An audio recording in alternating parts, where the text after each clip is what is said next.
I'm M, who you with Kirk Dog. And on today's show, we have a very special guest, Miss Annette Kincaid. Hi, Welcome. How you doing today?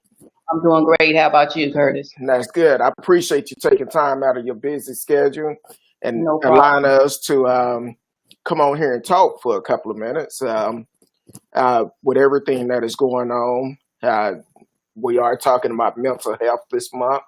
And mental health is definitely a serious thing that we all shouldn't be afraid to talk about because sometimes Right, a lot of people don't want to talk about it. We right, know something is wrong with family members, with ourselves, but we don't want to talk about it. right. So I'm glad you came on today. Um, Thank you for having me.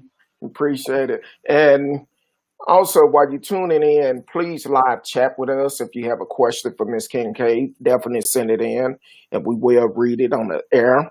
Um, also, we have information on the side also from last week's show that can provide help for you also. Um, Miss Kincaid, one of the things that I've been hearing mostly during this pandemic is a lot of death, Yeah, and it's really hard to be able to celebrate your family, your friends that you've lost during this time.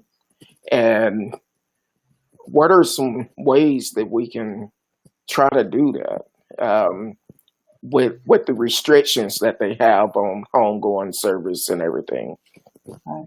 It is really hard, Curtis, because as you know, we can't really have funerals with more than 10 people.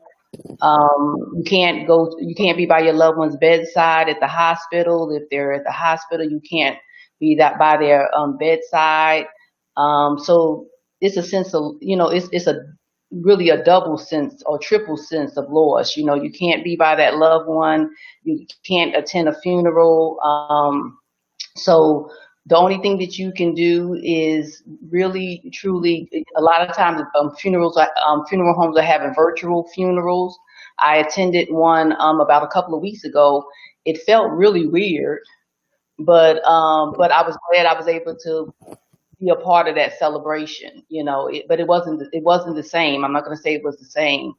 Or when some more of the pandemic rules start relaxing, maybe you can plan on celebrating with your family, having some type of memorial celebration with them, maybe even doing something like Zoom or Skype together just to, check on each other, seeing how each other feel, because it is a great loss. It really is. And you just really can't grieve in the traditional way. And with not being able to grieve and celebrate your friends and family life, um, what are some signs that other family members may need to look out for? Because some people they may grieve in different ways. There's no time Right. limit on grieving, but No, you there's no limit also on grief. you don't want to put yourself in a deep depression also. What advice would you have for Right. someone that actually going through something like that during this time? I would say isolation is a key, of them always wanting to be by themselves, not eating or overeating sometimes. You see that person just really overeating. It could be either or. That person's not sleeping or sleeping a lot. It could be either or, the insomnia, or it could be, hyper sleeping, that they're sleeping all the time. That person is not communicating, and they're normally one that communicates. So those are key things to kind of look at your loved one, and their demeanor. If you see anything that's kind of off, then pay attention to, and always communicate and ask questions. And that's one thing that a lot of families, even before the pandemic, a lot of families they don't communicate with each other when it comes to grieving. Everybody grieves on their own because they're afraid of causing this other one to be sad, and causing the other one to start crying, or or having some other, demonstrating some other type of emotion, but everybody as an individual is thinking about that. Everybody's feeling that. So, I always tell my clients, in groups that I, meet with, that it's really important for you to express how you're feeling in regards to that grief. So if one person is like, I don't want to say anything because I'm going to make her cry. The other one, I don't want to say anything because it's going to make him emotional. But all of you are really in the same situation. So if you all came together and just really grieve, it would really help that grief process, because grief is a journey. It's a process.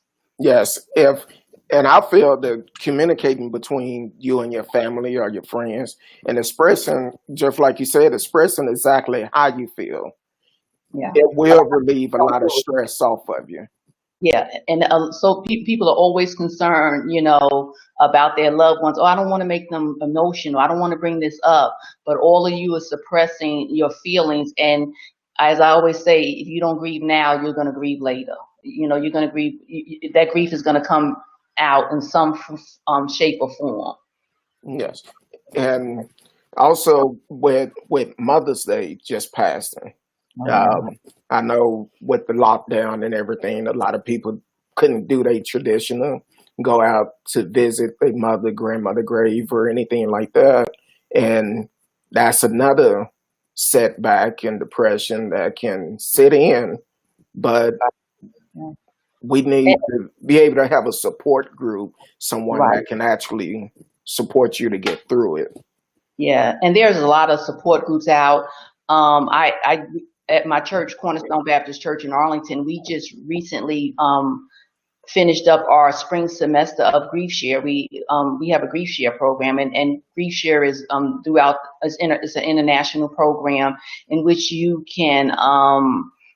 It's a support group for grief, and it's a 13-week support group. Right now, because of the pandemic, we had to do it via Zoom, but normally you come in, and it's a great way to get support. Or you can go to counseling if you feel as though you can't handle the emotions and the different symptoms of grief, that you're becoming overwhelmed. You can always go to therapy as well. Okay. And counseling is great. I'm a living testimony of it. I still do counseling every week. I Mhm. enjoy it. It helps me out to deal with everything that I'm dealing with. So Yeah, counseling is definitely a great thing to do because unfortunately in the Black community, we feel like we don't need counseling. But right. I would tell anyone, try it. It will make a difference because when I first went to counseling, I went in there and I was like, okay, she asking me a question and I'm looking like, I'm not going to tell this woman nothing. But after that third week, I'm in there boohooing. It Right. felt good to release Release. all that stress I Yes. had. Yes. So Yes. counseling is definitely a big part. Um, you can live chat with us right now. If you have a question, definitely send it in the chat. If you don't want to send a chat right now, that's fine. Email us, who you with kirkdog at mail.com, and I will forward it to Miss Kincaid and also be able to put you in contact with her. Um, also, a lot of people are dealing with all type of stuff right now. Yeah, they And are. you And, have, and grief doesn't mean just the loss of a loved one, or it also means the loss of a job. It can mean a loss of a relationship. It can be a loss. It's a significant loss. A lot of people um, correlate grief, which is death, but you can experience grief through, like as I said, job loss, a relationship loss, a loss of something significant, So grief is any type of loss that you've had that is having some type of effect on you. So it can be, it's not just the loss of a loved one.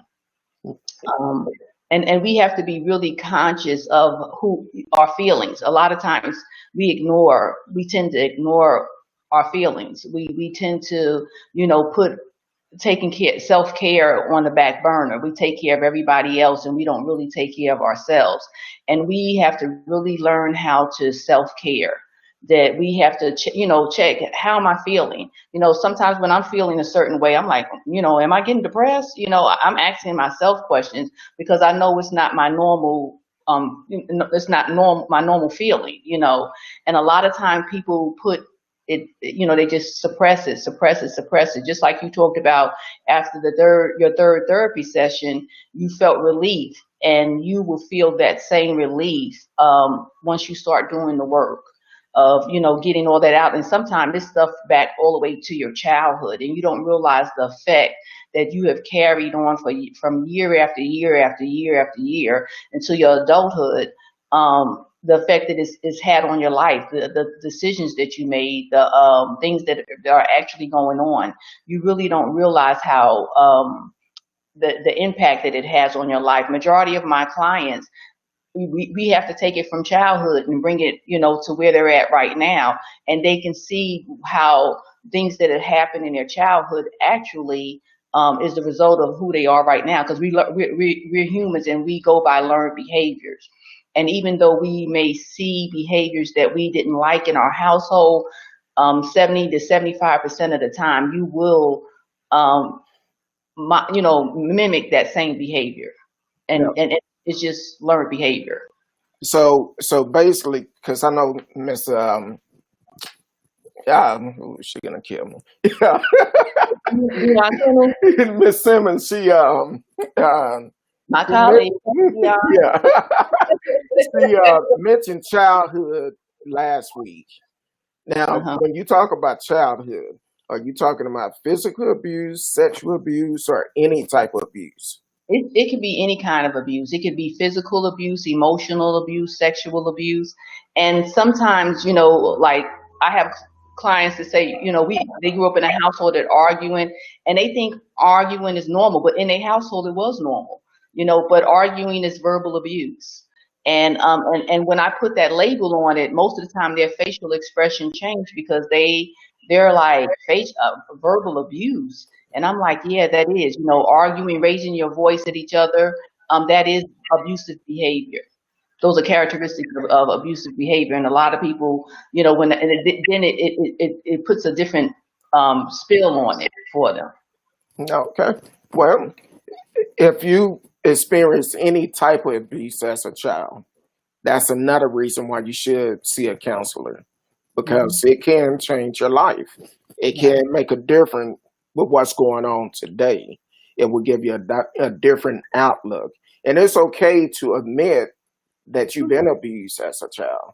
It's Right. Oh, okay. oh, yeah. And get the help that you need and stop uh, keeping it down deep down inside and holding all that stress in. So definitely look into counseling.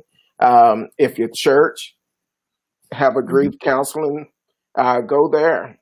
Talk with Yeah. your pastor. I know a lot of time uh, I used to have the mind thought, oh, I'm not going to go talk to the pastor because then they know all my business. They're going to Right. tell everybody in the church about my business.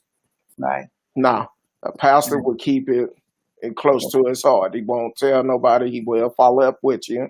And if it's any pastors on here that actually have service that can help with grief counseling, definitely send us a message. And Yeah. and I know for myself, counseling is great.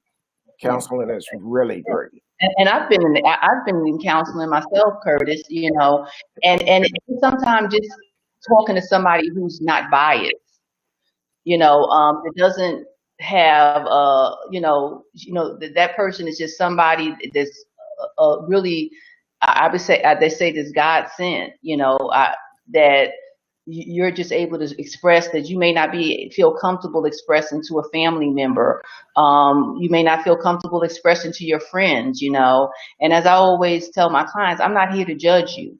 I'm here to help you on this journey because I want you to be the best you that you can be. And in order to be that person, all that burden that you have and all the things that you've had in life, everybody can go to counseling. you may not have any, life may be great, good, right now, and you're not feeling any type of pressure, but it's always good to just to talk to somebody and just that's not biased and just to cleanse our soul. It's a way to cleanse your soul as well. So it's not for, some people think, oh, I'm okay, I'm in a good place in my life, but you still can go to counseling. Even counselors go to counseling. So Yeah, I do counseling, and as I tell my clients, everybody can sit on the couch. Everybody can sit on the couch. All of us are able to sit on the couch. and be open and be Yeah, honest. That's and the be best thing. honesty. Counseling does not work if you're not going to be honest. With counseling, you have to be able to peel off the layers of things that have happened, and sometimes it's painful. Counseling can be very painful. Some people don't want to revisit the past, things that have really hurt them, experiences that they've gone through. But if you don't really deal with that situation, it's gonna really be with you all in a negative way all your life. It's really gonna be there. So it's best to go ahead and be exposed, and counseling is a safe place to you to be exposed. Uh, You're listening to Speak On It with Who You With Kurt Doe. We're live with the one and only Miss Antoinette Kincaid. She's a licensed professional counselor. Um, Definitely send us a chat if you have a question for her. We will give out her contact information a little bit later, so definitely get a pen ready. If you don't catch it, you can always message me or even send me an email, who you with kurtdog@mail.com. Like and follow us on YouTube and on Facebook. We're live on both of them right now. Um, Also, dealing with, and this is mental health month, Yep. with grief going on. This past weekend, I didn't even want to go on Facebook this weekend Hmm. because I've seen where so many of my friends and followers Wow. have lost loved ones. Yeah. And Same even here. and even for me, I know my counselor gonna have trouble tomorrow because I'm like, look, all this death that is surrounding me, but she will be able to talk to me and say, hey, I understand. Hmm. We all gonna go sometime, but right now it's even worse. It is. It It's really worse. is. It is worse because, and then you're looking at the news and you're seeing, I think it's almost 89, it's over 89,000 deaths from the coronavirus, just from the coronavirus. That's not including any other deaths from any type of disease or natural causes or anything like that. That's not even including that. And that's been in what, a 3 or 4 month period. And that's overwhelming. And you have to sometimes, in regards to the coronavirus, sometimes you have to separate yourself from that for a little while. You can't continuously look at that because it does become overwhelming. You want to know, but maybe say I'll go on once a day or once every other day, or try to designate a certain type time period in which you will start looking at stuff like that. Now, in regards to loved ones and friends, things like that are dying, you have to really, really process that. It's a lot, and sometimes you have to just sit still and be quiet, and just think about that loved one that passed away, or just even their family. My one of my Sunday school teachers and friend, she let us know yesterday that her son-in-law's brother passed away. He had double pneumonia, 29 years old. Oh It's wow. That's devastating, for someone to pass suddenly, 29 years old, healthy young man. Just They tested him for coronavirus, said he didn't have it. But we also know that some people have tested. It had to be tested 3 times in order for it to come out positive. So these tests are not really 100% accurate. So so a sudden death is harder than a death that, like, if somebody's been sick for a period of time, because you started that grief process when that person is when that person's gotten sick and you're seeing their health declining, unbeknownst, whether you know it or not, you start that grief process because you're seeing that health going down. So you started to experience that loss. But if one day this person is here, then 2 weeks later they're gone, that is a sudden trauma, that you have to experience. So you don't even have the time to kind of experience that. Like, you don't have a time most of the time to say goodbye to that loved one. Imagine having to look at a webcam or FaceTime in order to see your loved one. The last time that you see your loved one that's the visual. That's devastating. That you couldn't hold that loved one's hand, that you couldn't, be in that room with that loved one, that your loved one, even though the nurses and doctors are there, that your loved one really died alone, per se. So that puts another layer of trauma on that death. So there's different type of layers, especially with this coronavirus that are happening, and it's overwhelming. And people have to understand that this virus is very serious. These deaths, are significant, and we have to take it seriously, because you may not directly have been affected by it, but if you remove 2 or 3 times, somebody have died from this corona, probably.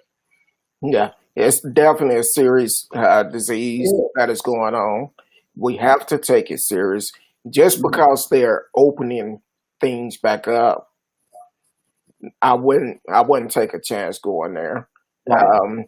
Because here it is, just had Mother's Day, Memorial Day coming up. It's gonna get worse. It's gonna get worse. It's gonna get worse again for more. Because people they want to get out, but we see, if you look at the news on the beaches, the beaches are crowded already. So and honestly and truly, a friend of mine went to her mom's grave for Mother's Day, and she said the cemetery was full. She said it was full, and I was like, that means, she said it was. She said, I was shocked that it was that many people. She said it was a lot of people at the cemetery. And a lot of people not wearing masks or protecting themselves or anything like that. So we have to take a step and protect ourselves. We do, because I'm seeing, as they're relaxing the rules, less people are wearing masks or gloves. I went in the store yesterday and I saw a lot less people with masks on, and I think it's because the rules are relaxing. They think the time period has been over. And it's like, no, it's not fully over yet. And they're saying that we're going to have a resurgence of coronavirus if we go back to normal per se, that we're going to have a resurgence in the winter. Yeah, I think I heard on the news this morning they talking about we may have a large surge this summer. And Okay. and with them saying it's a second wave coming through, Yeah. my question is, my wife and I, we discussed it. I'm like, why are they opening up everything? Because if they're expecting a second wave, it's best that we try to cure it now, for it's not bad in the future.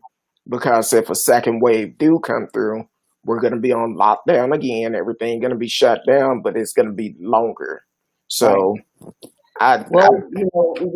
if the government honestly and truly could send everybody a paycheck, during this time, it would be easier. But there's a lot of people who have not been able to get unemployment, and there's a lot of small businesses, which I'm one, that, this is your business. And if you don't have that income coming in, what are you doing? So that's why, I can sympathize somewhat, with those who want to get back into work, because, all their resources is their job. So, but then I look at it from the other spectrum. Am I going to still be here? If I surge it back in here, I'm making myself more susceptible to, get coronavirus. you know, so, or if I'm around certain people, you know, I'm making myself more susceptible of, you know, contacting the coronavirus. So it really is, it's hard. You know, it's a hard decision. We don't want people to go out, but, and a lot of people don't believe really that, you know, whether it's political beliefs or just themselves, they just don't believe this virus is as dangerous as everybody is saying it is. Mhm. And I understand, as you stated, you're a small business. You have to be able to see clients, and actually, clients really need to see you Right, during this time because got to be able to relieve that stress. right. Um, that lost the job. I think they said unemployment in Texas Oh is my God. almost 2 million, Yeah, and they're expecting it to reach over 2 million. Then yeah, you're having to deal with the coronavirus, and then unable to work. Then for the ones that been out of school for a long time, having to become teachers now, yeah, and deal with your kids and teaching them, and yeah, it's hard. It's yeah. Yeah, it is really hard. And, you know, I have a few clients that are teachers, and it's a struggle even for them. You know, some of them have children, some don't, but it's still a struggle because they can't touch those kids. And, you know, they know how significant it is for them to be present with their kids. You know, they're doing it via Zoom, but that's maybe a couple of hours a week. You know, some school, you know, depends on what school district that you're in. And so it's really significant, you know, and these are losses, you know, loss of school, you know, so that, you know, you're grieving over that, you know, loss of, you know, income. And so it's a lot. There are so many different losses and that we're actually dealing with all together. You know, you're dealing with so much, and you have to, you know, do things. I always say, you know, do things for yourself, do things with your family. You know, people that have not been outside, I say go outside, even if you're just walking down to your, you know, the end of your street and coming back. You know, put your mask on, but you have to be able to get outside. You can't stay in the house and just isolate. Like that. Go in your backyard, do something. People have been gardening. You know, a lot of people have been doing. You have to do something to bring some kind of normalcy to your life, because staying in that house and that fear, because this coronavirus has brought a lot of anxiety, which is fear, and that fear, you know, will keep on growing and growing and growing and growing if you don't have some type of balance, or like I said, you're not, you know, going to counseling. Some of my clients, I do video conferencing, but I do go in my office as well, because there are clients that really need that face to face. You know, I'm making sure that, you know, all the guidelines that, you know, I have set up and the CDC have set up, that we're staying, we're in line with that. But some people really need face to face, you know, and I mean, my clients have told me I really need face to face. I don't want to do video, you know, conference. And sometimes that may be their only out to get out, you know, and then that out is also allowing them to purge everything that they're feeling. And this is before even Corona started. You know, they were coming. Most people are really not coming for Corona, you know, but now this is thrown in there, you know, the coronavirus. Because I asked them about the coronavirus, they get over that quick. They want to talk about, you know, what's going on in their lives. And it's good to talk about it, and definitely it gives you the opportunity to feel like everything is back to normal if you Right, just go into the office and say, right, hey, I'm in the office where I'm able to talk, and what's going on outside of the office, right. if like none of that exists, but you're able to talk and be free. That's the Right. reason why I started this platform, is for people can have a platform to be able to express themselves, whatever they're Hmm. going through. Um, they can talk about it, and there's no judgment at Right. all on this show. Exactly. Um, so you could definitely talk about anything you want to. Like I Hmm. explained last week, it was a struggle for me to be truthful Hmm. about some of the things I've gone through. And I'm in up telling some more of my testimony down the road. We Right. have other shows that's coming up where we're going to have counselors on. Uh, One, Miss one, Kincaid, Miss Simmons, and some other counselors coming on to be able right, to provide help for people that may have dealt with some of the things that you have dealt with. And I know for me on a later show, I will tell a testimony that really helped me when I was in my 20s, and I was like, hey, but it made a difference. It made a difference from what I was right, going through. So definitely, right. um, we will give out Miss Kincaid information later on, and I would also post it on the pages too. For if you need to reach her, you will have her email, her contact information, and definitely use it. We Right. also know we've been talking about grief, but I heard a story earlier. I was telling you about a situation going on in Dallas now, um, Hmm. where a, a mother took her two kids, holding them hostage, SWAT out there, and all of this.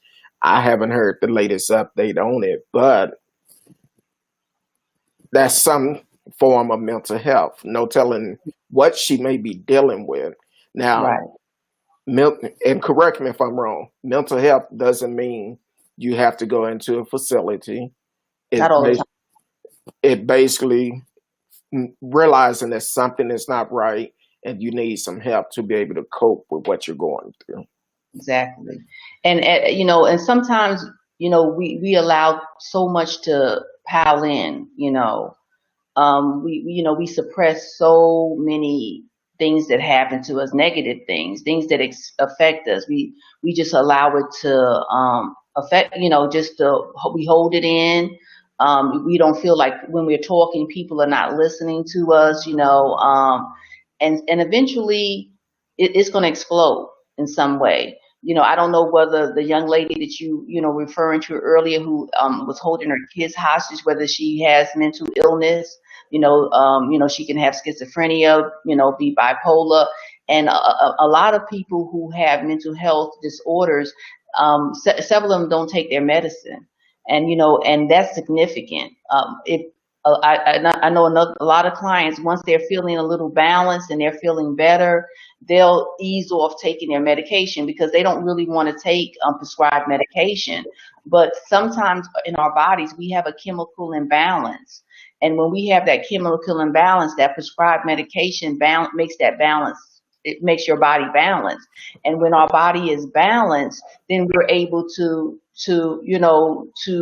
move on, just to live a normal life. But when our body is not balanced, we are going to have mental health episodes, So I don't know whether this young lady has a mental health disorder. Has she been diagnosed with something?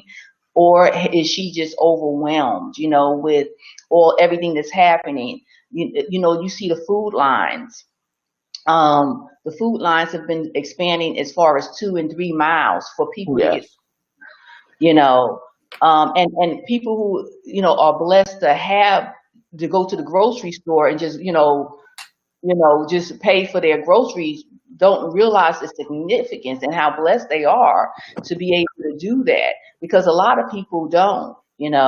I know my church, Cornerstone in Arlington, last weekend, and they gave out some produce, and I think it was like 700 boxes of produce and vegetables. Well, the need was so significant. They're partnering with Engage Arlington. The need was so different that this weekend they're doing it again, and I think it's going up to like 1,200 boxes Mm. because the lines were so long, and so it shows you the need of people. And I don't think it's people that don't need it. I think it's majority of people that really need the help, because they may have to spend their money on a light bill versus, this helps them not spend their money on food. They may have to pay their rent.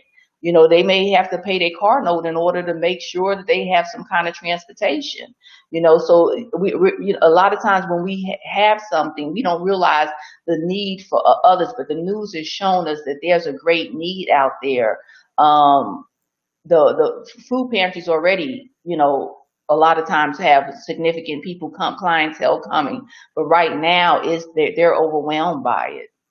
You know, welcome to the show, Josh Parker. Thank you for tuning in. Um, Also, dealing with not having the food, it's a lot of people that may be going hungry right now, Yes, um, yes. due to the money, and we have to look out for those people. I believe today, North Texas Food Bank is having a food giving Mhm. out food today. I believe it's at Mountain View College, but I'm not quite sure about the location. But they said if you Okay. go to their website, they would also have a list of different places where they will be going around in the metroplex giving out food. Also, and I have to find this out again when they're going to do it again.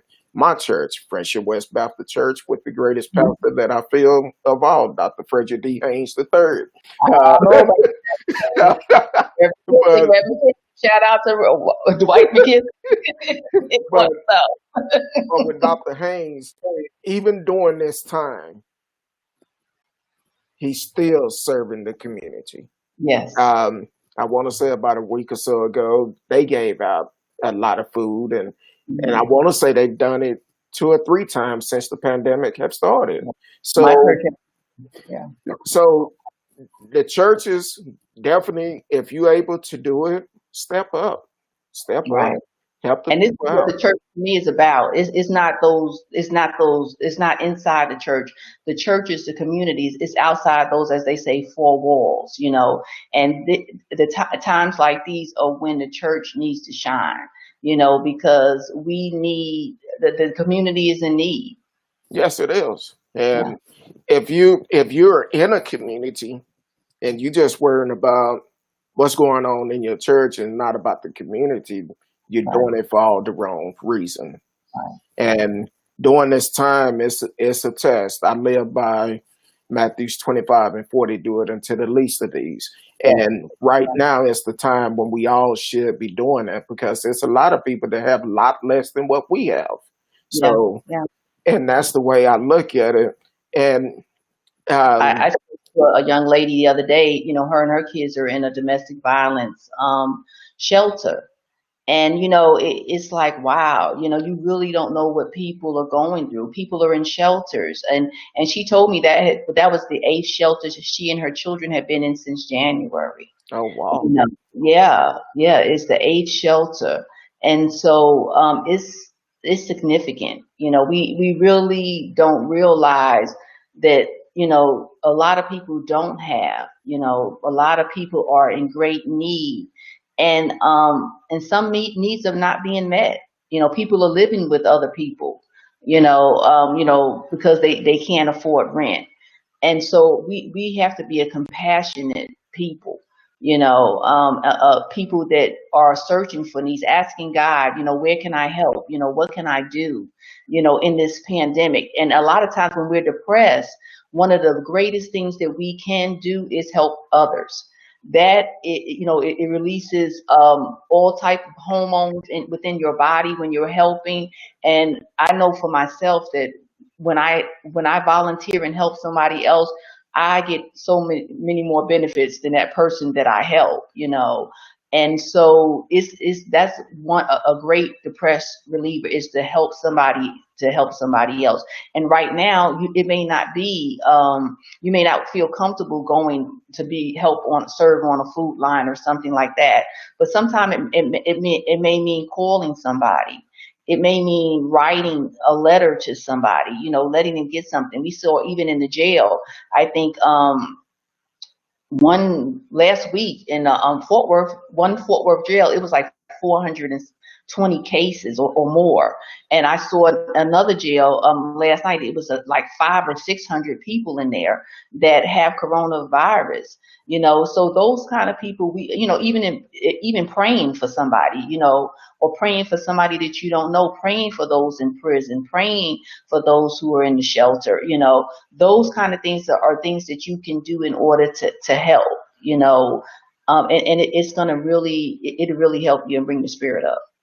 Definitely, prayer would be one of the best things you can do.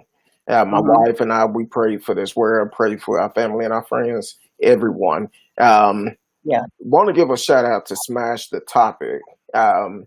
He goes around and he report on different stories that's going on that is involved with the police and stuff like that. My hat goes off to him. Yesterday, they was broadcasting from a protest at the male federal prison in Fort Worth. And so that's the type of work he do. I appreciate what the brother is doing and the staff. They do keep people informed of what's going on. So that's a good thing. And he's the one that was reporting about the young lady this morning. He was on scene. So, but we got to be careful about that bubble we make around ourselves and our family, and we only worry about our nucleus. But there's so many people out here, we have to, worry about other people as well, and as there's a scripture that said, but by God's grace, there go I, we never know when the tables are going to turn, or if the tables would turn, we never know that. So we really have to be significant. And also it's a heart issue. Where is your heart? And like I said, if you can't go out, because a lot of people have underlying conditions and they really can't go out, but it really is a heart issue. Can I pray for you? Can I just give you a telephone call? I heard your loved one passed away. Can I just call you? Can I send a card? Can I do something in order to show you that I care? And it's important for us to do that. It really is, and not always be on the receiving end. Yes. Or just my family. I got to take care of my family. Yeah, that you do have to take care of your family, but make your family bigger. Expand your family. Your family does not have to be your blood. Or your close friends. Your family can be your community. I know I pray for my community all the time. Sometimes I'm at the window and I'm praying over my neighbors' houses, and do I have an intimate relationship with majority of them? No, but I still pray for them, and whether they know it or not, I'm asking God to meet their needs, because I don't know what their needs are. And a lot of people are private. They don't want to tell you what their needs are. Yes. And, Joyce Parker, she said, thank you for sharing about getting out in the yard, walking while keeping safe with the mask. Appreciate your comment, Miss Parker. Also, and you can go for a drive even, Joyce, just getting in the car. If you're somebody that drives, just go for a drive down, drive down the highway, drive down the street. Yesterday I went to the store. I went a long way to the store. I just wanted to just drive, just a little bit longer. The sun was out, and it's important for us to get that vitamin D. Oh, sorry. She said, hallelujah. Yeah, definitely get out and do something. Last week, that's why I didn't come on too much last week. I only came on last Monday, but I've started by doing some stuff and kind of tired. It started by riding the bike, and I'm like, okay, I still need to go get a bigger seat. But good morning, Charles Hunt from LA. Charles, welcome to the show. Thank you for listening in. But also, it's so much that goes on in this world. California, speaking of LA, California is they extended their stay-at-home order to July, I believe, or something. Yeah, need to get that package. I don't know who that is at my door. Oh, Yeah, California, they extended their stay-at-home orders, um, and I'm like, wow. Which I wish Texas would do the same, but I understand we do need to uh, get back out and work and everything. Right. So I But I definitely know the understand. California beaches, though, they were full. Yes, You know, even though they had, they extended their stay at home, their beaches were full. People are no longer wanting to be compliant because they're ready to get out. They're, family, kids, people with kids in the house, they're ready to get those kids out of the house. They're ready to, do something. But y'all can go for a walk as a family. You can get in the car, as I said, go for a drive. And they saying now even the drive-through has been very significant. That there are people that are going back to the drive-through. drive in. Is it driveway? Drive-in, right? The drive-in theater. So you can do something. Just try to get it. Innovative. Go for a walk and try to name, the flowers, that you're seeing.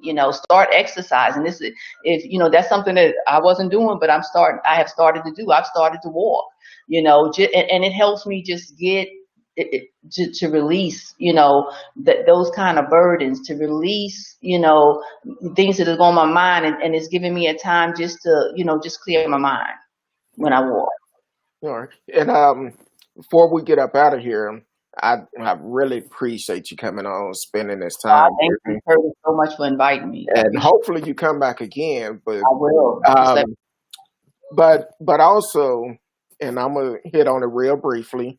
I know we've been hearing about the news where um, the young folks are being killed. Unarmed black men are being killed. Or Oh, yeah. And that's another thing as a black man I have to worry about. Now I got Yes, to worry about the pandemic, the yes, coronavirus. yes. Now I got to worry about if I walk out my door, if some racist Hey, you could or be in your house. You could exactly, be in your house. exactly, The young lady that died, she was in her bed, she was yes, sleeping. the one. That got shot 8 times. And Yeah, if somebody busts in your house in the middle of the night, what are you gonna do? Who is it? right. No, they kick your Exactly. door in, and if you able to protect yourself, you're gonna Right. do what you have to do to protect yourself. Exactly. So And as you notice, they allowed that young man to go. I mean, to get out of to jail. get out during the Yeah. So pandemic, that something is going on because they wouldn't normally have allowed him to get out of jail. Bail out of jail with something so significant because they were wrong. And then the person that they were trying to arrest was already in jail. exactly, which is crazy. You should have known all of this. Hmm. Um, all your detailed information, intel information should have been up to date. Should have known he was in jail. How hard is it for a policeman It's to not. get a name You know. and find out where a person is? But So sometimes just like I talked about that learned behavior before. Sometimes that's embedded in a lot of people, that they don't significantly think that Black lives do matter or Brown lives matter, or Asian lives, anybody that's different from them, they don't believe their lives is much significant. And I've heard, them say, oh, they're more nervous around African Americans, and brown, and we're some of the most giving people, but that's because you haven't engaged in a relationship with us. You don't really know us, and because you haven't engaged in a relationship with us, what you see, you look at what you see on TV, you know. You look at what you read in the news, but you really don't have a relationship probably with any African American person. You may work around them, but you don't have a relationship with them. So how can you relate to me and see me as an equal if you don't have a relationship with me? and and that goes back to the point trying to get to know someone. Right, You don't have to automatically assume the worst of a person right, because here it is. You may look at a person and be like, "Oh wow, I have all type of friends." So right, and right.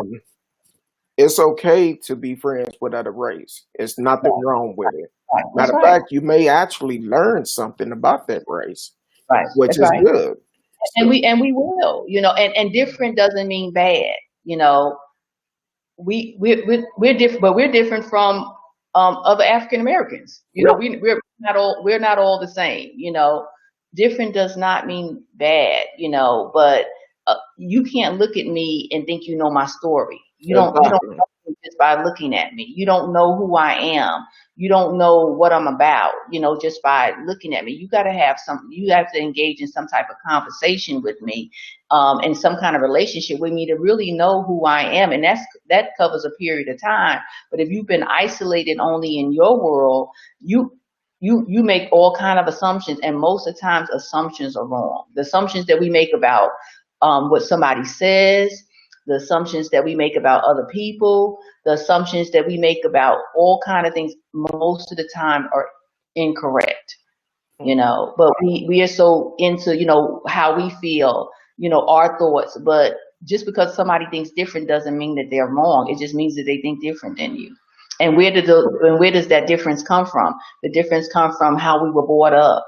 The difference comes from our culture. The difference comes from our beliefs. It's so many factors that make us say whatever we say, and we just look at what that person says, not looking, that there's so much more behind what they're actually saying. Okay. And and yes, black and brown lives do matter just like everyone else lives do matter. They Um, do. I know I caught a little bit of grief last week about the incident in Fort Worth.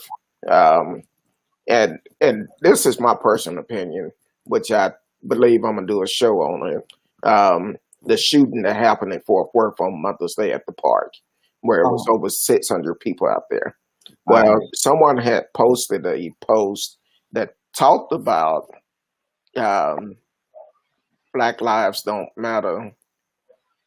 Black lives only matter when other race are killing us. But he also, and it was a brother, he also put at the bottom of the post talking about the people out there and was saying, we have to love ourselves. Amen. We We have do. to love ourselves. The same outrage we get with other race killing us, we Right. should have that same outrage with ourselves killing us. That's right. And we need to take back our communities. We need to come up with a plan and say, hey, if you see something, say something. Right. And it could take our community back. When I reposted that, a couple of people made some comments, and I'm like, okay. I reached out to them to explain to them the reason why. I said Right. it.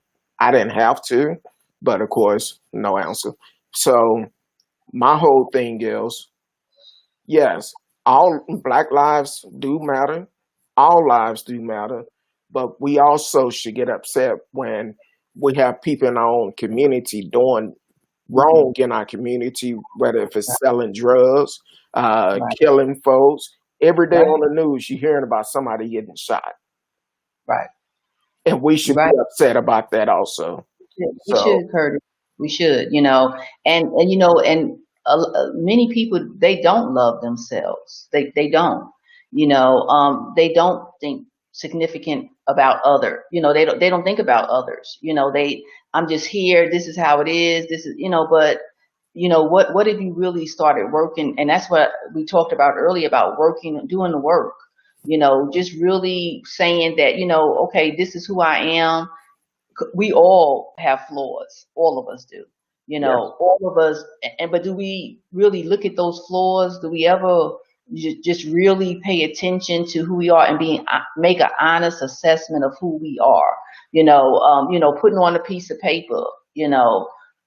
My good things, my things that I don't like, struggles that I'm having. What are the struggles that are happening in my life? How am I dealing with those struggles? Am I just sweeping them under the rug, or am I trying to do something about them? There are so many different factors and then it's also the environment that we grow up in. It could be the environment. What snitches. Talking about snitch. mhm. It's a Snitches, you culture. get stitches, and right? So it's a culture of how we grew up. I come from the streets. I come from New York, and it's just a cold kind of, and it was a certain way of life that we just lived, where, somebody in Texas might say, man, that's a lot, and now, and I can say that because when I go to New York, I go, wow, that's a lot.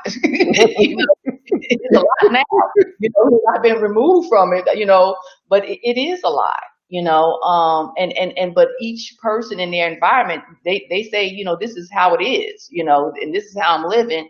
But is living, is it to your benefit? Is it that living making you the best person that you can be? We don't have to stay, like, we said about the church, we don't have to stay in our environment. We don't have to stay. We can stay in there, but I'm saying build it up. We don't have to just always become a part of who that environment is, especially if it's negative. And we have to, there's a lot of older people a lot of times in neighborhoods that have high crime. What if we poured more into making sure that they were safe versus making sure that they were scared? And pouring into that, but that has to be embedded in you. That has to be something that is learned, and that has to be something that is taught. That older person is significant. But if I'm thinking every man for himself, I don't care about you. Exactly. Yeah. And George Parker, she said, yeah, we have to frame this message. You are right. Wow. And she's actually in Mississippi. She Right. had messaged me last week. She's in Mississippi. We have followers from Mississippi, California, all Okay. over the world that is listening, Georgia. Um, we definitely want to keep this going, but I have to be mindful for your time. Thank you. So if you could give out, Charles Hunt said, Curtis, you guys are absolutely right. We all need to stay prayed up. Oh And yeah. hey, George Parker said, thank you. Um, Thank you. also, if you could give out your contact information, I will post it on Facebook later on. As soon as we get off, I'll put all your contact information on there. I know we had to switch systems real quick this morning, so Okay. if you could give out your contact information, how they can reach you, and I will make sure it goes on Facebook for they can reach out to you. And Okay. feel free. And can you tell us what type of form of payments do you accept? I take insurance. I take cash check. I take Good catch. I take HSA cards, flex cards. The insurance companies I take is Cigna, Blue Cross Blue Shield. I take United Healthcare. I do take some Medicaid. I, I take a lot of EAPs, and you just have to check with your EAP provider, which is employee um, Assistant program. program. I'm sorry. Yeah, employee. I take several of those. So, like I said, you'd have to call to find out if I'm a provider. My name is Antoinette Kincaid. Everybody calls me Tony. My telephone number is 214-668-7051. I would love to have you as a client. I'm compassionate. I care about, this is God's gift to me, and I care about your situation, whatever it is. I care about it, and I want to help you along that journey in order to for you to be the best you that you can be. I appreciate it, Miss Kincaid. Thank And you. want to thank everyone for watching today. You can follow us on Facebook, Speak on It with Who You With Kurt Dog, and also on YouTube. Definitely like, share, tell a friend about the show because we're going to have more great shows coming up like this with counselors. Miss Kincaid, Miss Simmons said she's coming back, and we also working with some other counselors. Um, Definitely come out and pay attention. Listen to the show. It may be helpful. It may be a situation you going through that you thought you was the only one going through, that Right. someone else may have actually touched on it. So we appreciate you watching today. And until next time, stay blessed, stay Look, God safe. We got God bless you and peace.